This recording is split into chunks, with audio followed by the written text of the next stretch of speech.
আসসালামু আলাইকুম প্রিয় বন্ধুরা, আগামী 22শে জানুয়ারি 2026 ইংরেজি তারিখে রোজ বৃহস্পতিবার বাদে আসর থেকে আমাদের সৈয়দিয়া তৈয়বিয়া সুন্নিয়া মাদ্রাসার পক্ষ থেকে একটি বিশাল মাহফিলের আয়োজন করা হয়েছে। মাহফিলের নাম হচ্ছে সালানা জলসা ও সুন্নি কনফারেন্স।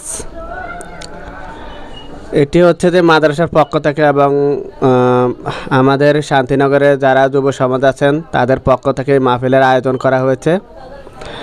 এখানে অনেক বড় বড় আলেম ওলামারা আসবে, তারা কোরআন সুন্নাহর আলোকে আলোচনা করবেন। তো সবার দাওয়াত রইল, সবাই 22 তারিখে চলে আসবেন আমাদের শান্তিনগর মসজিদের প্রাঙ্গণে। আর যারা আমার ভিডিওটা দেখছেন অবশ্যই এই মাহফিলের জন্য সাহায্য সহযোগিতার হাত বাড়িয়ে দেবেন। অবশ্যই চেষ্টা করবেন যার যতটুকু সামর্থ্য আছে সাহায্য করার জন্য, কারণ এখানে আল্লাহ রাসূলের কথা বলা হবে, তাদের সম্মান গাওয়া হবে। তো সবাই আল্লাহ রাসূলের ভালোবাসায় এই মাহফিলের জন্য সাহায্য সহযোগিতা করবেন। আর সবার দাওয়াত রইল এই মাহফিলে আসার জন্য। আসসালামু আলাইকুম।